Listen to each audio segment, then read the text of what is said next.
마태복음 8장과 9장에는 예수님께서 행하신 놀라운 기적들이 연속적으로 기록되어 있습니다. 폭풍을 잠잠케 하시고 귀신을 쫓아내시고 중풍병자를 고치시고 죽은 자를 살리셨습니다. 오늘 본문은 예수님께서 관리의 집에서 죽은 그의 딸을 살리고 길을 떠나실 때 일어난 사건에서 시작됩니다. 두 맹인이 뒤를 따라옵니다. 그들은 소리를 높여서 외쳤습니다. 우리 함께 27절을 보겠습니다. 예수께서 거기에서 떠나가실 때 두 맹인이 따라오며 소리 질러 이르되 다윗의 자손이여 우리를 불쌍히 여기소서 하더니, 맹인들이 다윗의 자손이여 우리를 불쌍히 여기소서 하고 소리쳤습니다. 다윗의 자손이라는 표현은 단순한 호칭이 아닙니다. 이사야서가 예언한 메시아, 즉 맹인의 눈을 밝히실 분을 향한 신앙의 고백입니다. 육신의 눈은 감겨 있었지만 그들의 영적인 눈은 당시의 종교 지도자들보다 훨씬 밝게 예수님이 누구이신지 꿰뚫어 보고 있었습니다. 그런데 예수님께서는 길에서 그들이 소리쳐 외칠 때는 대답도 하지 않으시고 집 안으로 들어가십니다. 그런데 맹인들이 그 집 안까지 더듬거리며 따라 들어왔을 때 주님이 그들에게 물으십니다. 28절입니다. 예수께서 집에 들어가심에 맹인들이 그에게 나아오거늘 예수께서 이르시되 내가 능히 이 일을 할 줄을 믿느냐? 대답하되 주여 그러하오이다 하니, 예수님은 지금 그들의 믿음이 소문에 근거한 일시적인 흥분인지 아니면 당신의 인격과 능력에 뿌리를 둔 전인적 확신인지 확인하고 계십니다. 그들이 주여 그리하오이다 라고 대답하자 주님께서 말씀하십니다. 29절에서 이에 예수께서 그들의 눈을 만지시며 이르시되 너희 믿음대로 되라 하시니, 주님께서 너희 믿음대로 되리라 라고 말씀하신 후에 그들의 눈이 밝아집니다. 기적은 예수님의 능력에서 나오지만 그 역사가 일어나는 통로는 우리의 믿음인 것입니다. 여러분의 기도가 즉각 응답되지 않는 것처럼 보일 때가 있을 것입니다. 주님은 때로 우리가 집 안까지 따라오는 끈질김을 보길 원하십니다. 너희 믿음대로 되라는 말씀은 분량의 문제가 아니라 방향의 문제입니다. 주님이 하실 수 있다는 사실을 끝까지 신뢰하며 나아가시는 여러분들 되시기를 소망합니다. 맹인들이 떠나자마자 또 다른 고통받는 자가 주님 앞에 나아옵니다. 32절에서 33절 말씀입니다. 그들이 나갈 때에 귀신 들려 말 못하는 사람을 예수께 데려오니 귀신이 쫓겨나고 말 못하는 사람이 말하거늘 무리가 놀랍게 여겨 이르되 이스라엘 가운데서 이런 일을 본 적이 없다 하되, 주님께서 귀신을 쫓아내시자 즉시 귀신이 쫓겨나고 말 못하는 사람들이 말을 하게 되었습니다. 치유의 역사가 일어난 것입니다. 무리는 이 놀라운 일을 보고 이스라엘에서 이런 일을 본 적이 없다며 감격합니다. 그러나 같은 자리에 있었던 바리새인들은 전혀 다른 반응을 보입니다.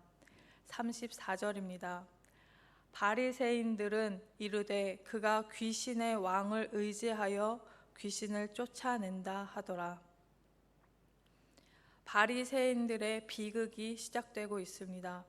그들은 기적을 보고도 그가 귀신의 왕을 의지하여 귀신을 쫓아낸다 하더라 라고 말했습니다. 그들은 성경을 잘 알았고 종교적 지식도 풍부했습니다. 그러나 그들의 마음은 시기심과 교만으로 가득 차 있었습니다. 그래서 그들은 마음의 문을 굳게 닫아 버렸습니다. 하나님의 능력이 눈앞에서 역사하고 있는데도 불구하고 그들은 자신들의 기득권을 지키기 위해 그 권능을 사탄의 역사로 왜곡하고 있는 것입니다. 그들이야말로 진정으로 눈먼 자들이며 하나님을 찬양하지 못하는 마음의 벙어리들이라 할 것입니다. 육신의 벙어리들은 주님을 만나 고침을 받고 입이 열렸지만 마음의 벙어리가 된 바리새인들은 주님을 비방하는 데만 입을 열었습니다. 하나님의 역사는 중립지대가 없습니다. 믿음으로 받아들이든지 적대적으로 왜곡하든지 둘 중에 하나인 것입니다. 찬양해야 할 입술이 비방의 도구가 되고 있는 것은 아닌지 우리 자신을 되돌아보아야 할 것입니다. 이제 예수님의 사역을 요약해서 이야기해주고 있습니다. 35절입니다. 예수께서 모든 도시와 마을에 두루 다니사 그들의 회당에서 가르치시며 천국 복음을 전파하시며 모든 병과 모든 약한 것을 고치시니라. 예수님께서 가르치시며 전파하시며 고치셨습니다. 이것이 전인적 복음입니다. 가르침으로 영혼을 회복하고 전파함으로 관계를 회복하고 치유함으로 몸을 회복하셨습니다. 예수님께서는 한 곳에 머무르지 않으시고 모든 도시와 마을을 두루 다니시며 복음이 필요한 곳이면 어디든지 가셨습니다.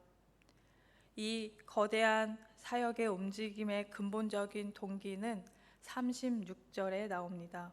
무리를 보시고 불쌍히 여기시니 이는 그들이 목자 없는 양과 같이 고생하며 기진함이라.